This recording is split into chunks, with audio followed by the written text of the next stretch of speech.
All right, final membrane bound organelle, and it is the nucleus.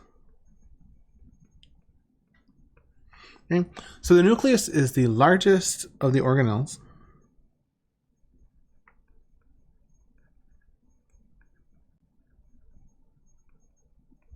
Okay, and it does basically the control of the cell.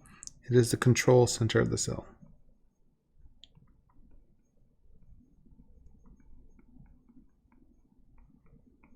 Okay, some people will go out and say that it's the brain of the cell. It is the brain of the cell. Okay, so the plasma membrane of the nucleus is double layered. It is double layered. Okay, so it's got two layers. It is a double layered. Okay. And it is called the nuclear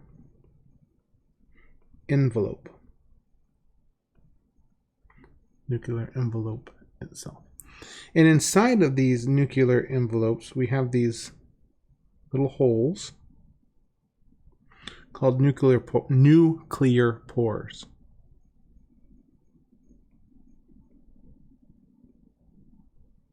Okay, we have nuclear pores. Okay. Inside of the nucleus, we have a structure called a nucleolus. Okay, so the nucleus contains nucleolus. Okay. And this is the site of rRNA transcription. Okay. I.e. the production of ribosomes.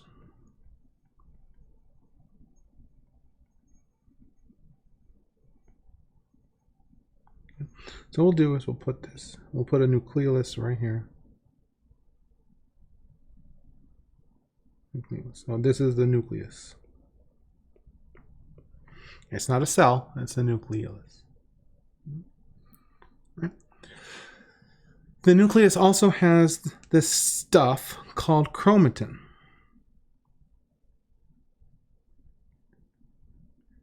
Okay. And what chromatin is, it is coiled DNA and the proteins of which they are wrapped called histones. So if you want to look at it, so histones are these little balls of protein, and DNA wraps around these histones. All right, that's how you can pack it in. That's how you can pack the DNA in. Okay. There are two types of chromatin. There's this stuff called euchromatin, EU. And this is uncoiled and active. Okay, so this is the DNA that's actually working. And then we have heterochromatin.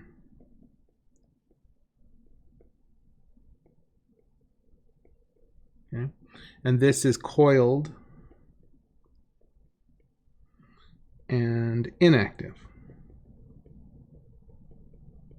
Okay. So if you were to draw it, I'll do it in green.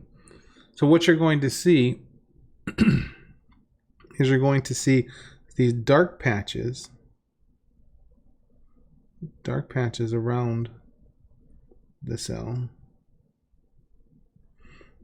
and they're pretty visible on an electron microscope. And this is just DNA that's just coiled, and it's not doing anything. Not doing anything whatsoever.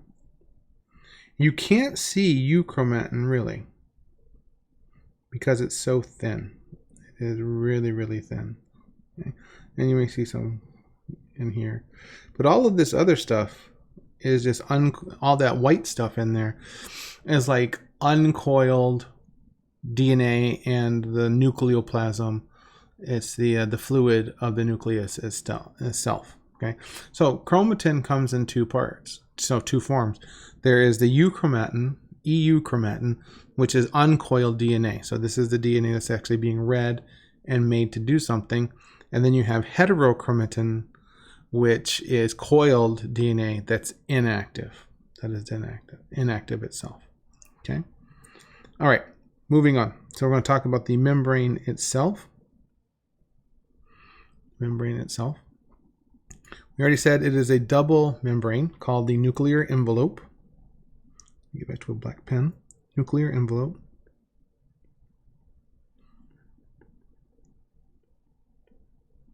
Okay, so the nuclear envelope itself, we already said it is double. It is a double membrane. Okay. The outer part, the outer of it, is continuous with the ER, endoplasmic reticulum. So if we were to draw out a nucleus, or outer membrane, the outer membrane will turn into the endoplasmic reticulum. Okay. And then we still have an inner membrane that isolates the DNA and the messenger RNA in the nucleus itself. Okay. The pores, those little pores, they will allow communication. They will allow the cell to directly communicate with the nucleus itself, but typically it doesn't happen.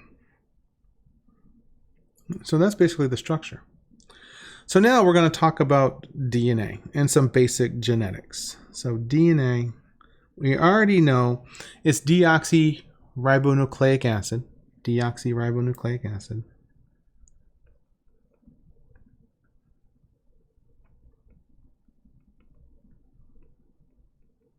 Okay. And if you forget the structure, you can go back and take a look at the structure itself. But we never talked really about what does it do. Okay, so your DNA, one, it's got the instructions for every protein in the body.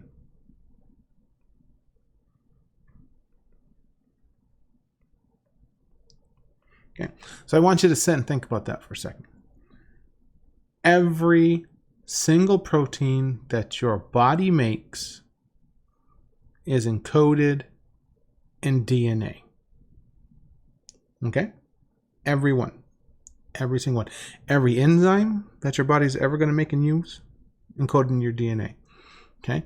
Color of your eyes, coded in DNA. Hair, coded in DNA. Okay? All the proteins that make up your tissues, encoded in the DNA. Okay? So every single there. So basically what your DNA is, it is a protein map. It is a protein map. Okay. So the code for a single protein is a gene. The code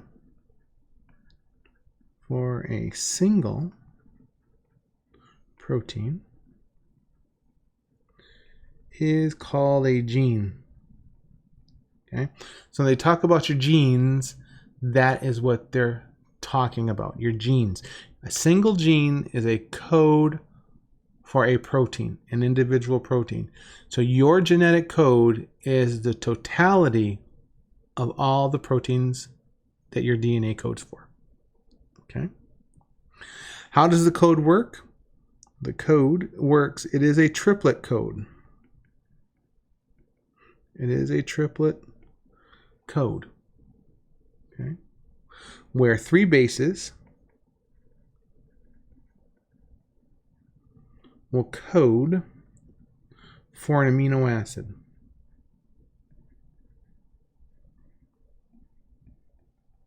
Okay. And we'll take a look at this when we talk about protein synthesis. Okay. But to give you a general overview, let's say I have a DNA strand. Say I have a DNA strand that is C. It's supposed to be a C, not a G.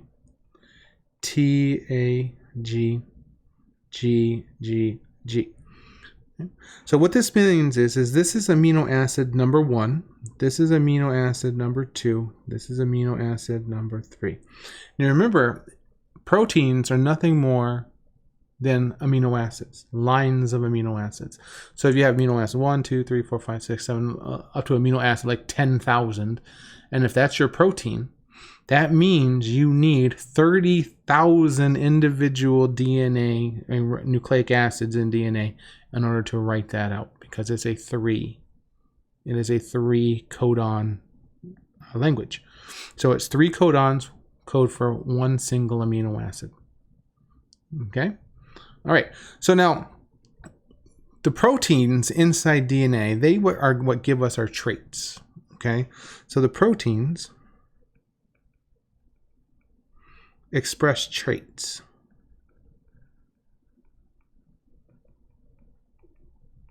Okay. And we got 3 main traits. There are 3. Okay. So the first one, you've probably already seen this, and when if you did basic biology, like when you were in high school, or maybe you took a biology class here and you went through that. But there's the dominant, there's a recessive, and then there's the X-linked trait. Okay. So the dominant trait, if it's a dominant trait, it's expressed in the presence of other traits.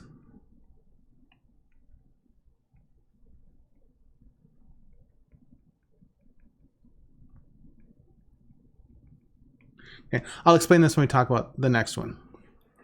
And then we have a recessive trait. It is expressed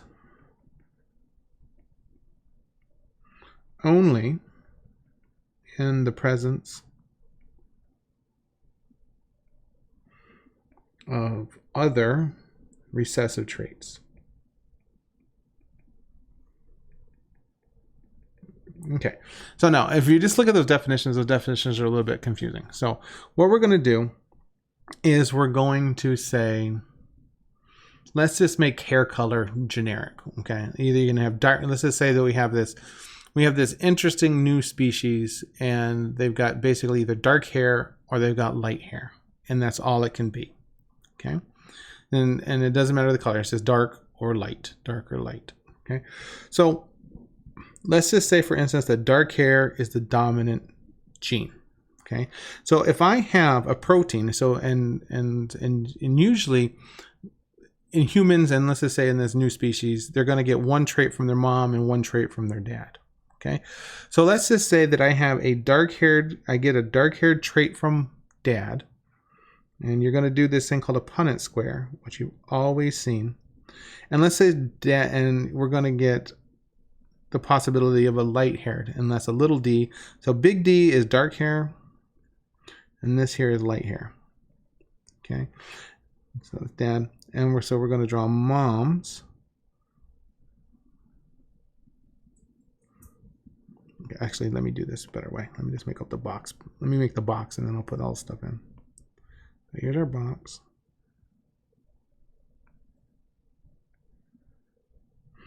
Okay, so big D is dark, little b is light, and that's going to be our dad. Okay, and let's say also mom, she's dark haired, but she has a recessive trait as well.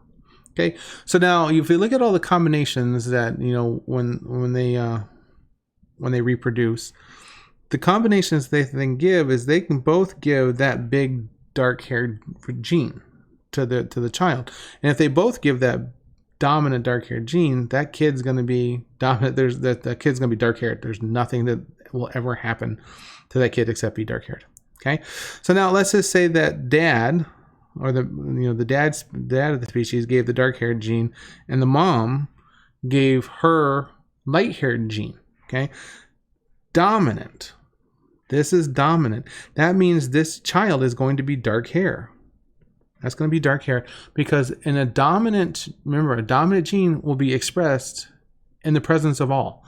So if there's a recessive gene right next to it, nothing's going to happen. Okay, that will always be dominant. Okay, so now let's just say here, mom, female, the mother gives her dominant, and then dad has his recessive. Okay, these two are exactly the same. Okay, those two are exactly the same. They're going to have dark-haired children because they have the dominant next to the recessive. Then we get the odd man out. So if we get the little recessive gene from the mom and we get the recessive gene from the dad, this guy right here, or gal, or whatever you want to do it, this is recessive. Okay, that is going to be light hair. Okay, and that's simplest. That's very simple. Hair is much more complex than this. We're just saying that there are two varieties. Okay, dark hair or light hair. And what this is what it did is just drew a Punnett square, itself. Okay, so now let's just take a look for another example. Okay, let's do another one. Okay, now let's say this recessive offspring right here, DD, this recessive. Okay, light-haired, and let's say that they hooked up with another. Okay, this when you have a dominant and a recessive like that, it's called heterozygous. It's heterozygous dominant. So that means it's got one dominant and it's got one recessive. So if you got that, so if you draw these out, you got a dark-haired child. Draw this out, dark-haired child. But then I have two recessive here, and I have two recessive here. So if I've got this full-blown recessive, but I have a kind of like half dominant recessive, 50% of the offspring are going to be recessive. Now, if you have two recessives together, it's going to be 100%. They're all going to be light-haired. And if you have purely dominance, so if you have purely dominant, let's draw the square out. So if you have dominant here, so potential dominant here, these are all going to be dark-haired children.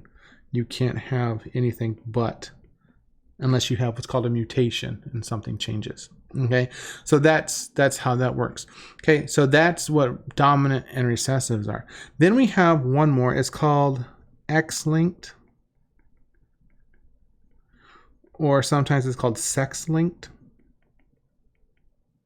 Okay, because your 23rd chromosome, your last chromosome pair, they are called the sex chromosomes. Okay, and we know that we have an X chromosome and we have a Y chromosome. Okay, and that's how your that's the last chromosome. Those are the last two chromosomes, X and Y. Okay, so sex-linked or X-linked are only expressed,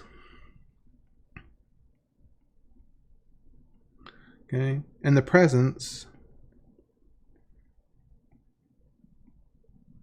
of one X chromosome.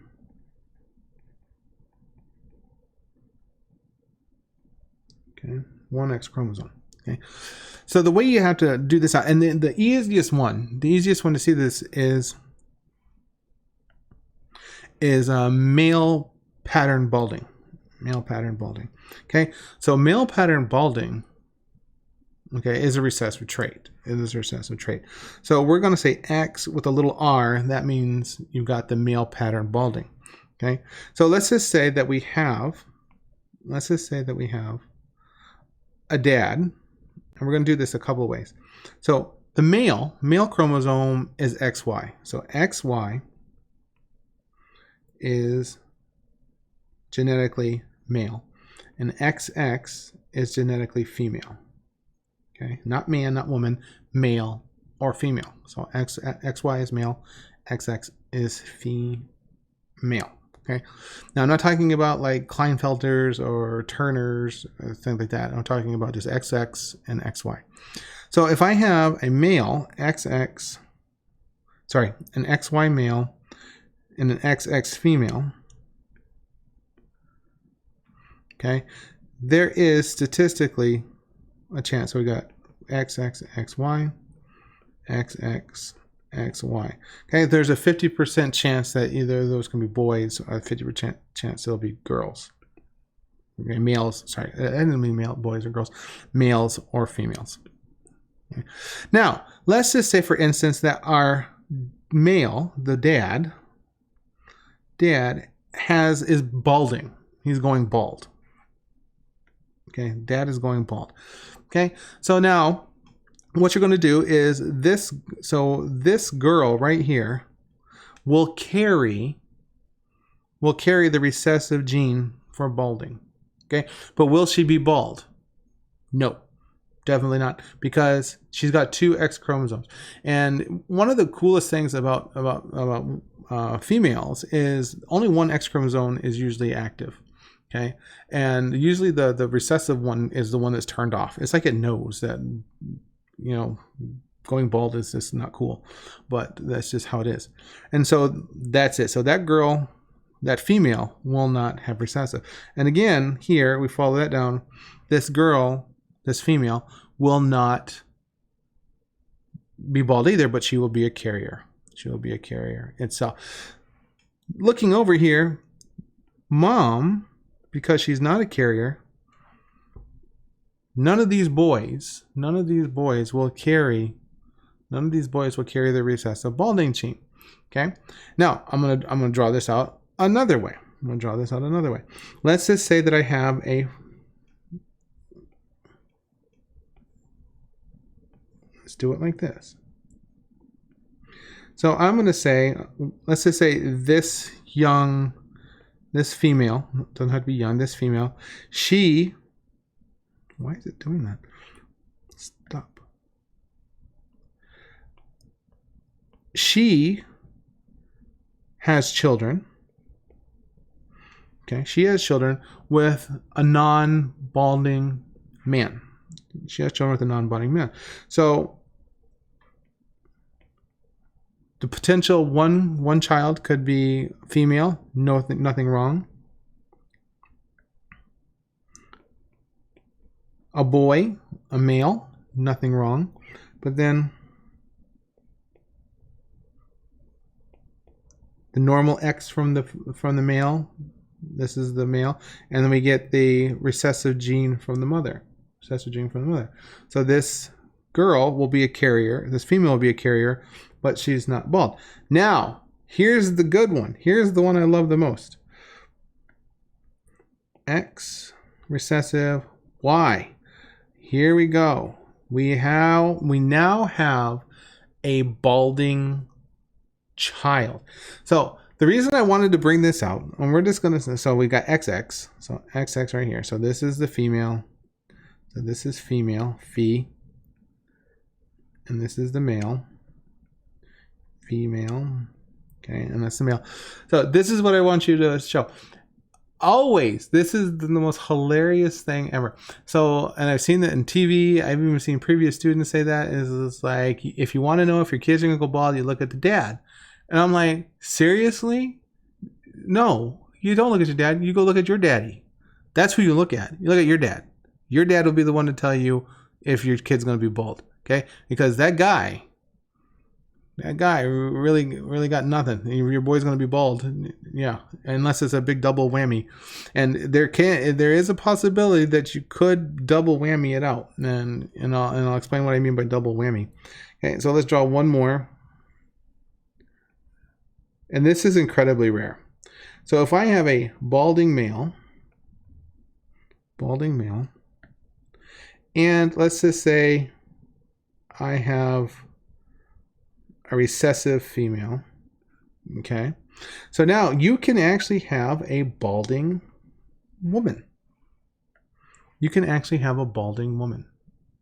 Okay. So, but here's the thing I want to do. Even if you carry all of this stuff off, if you carry all of this stuff out, the male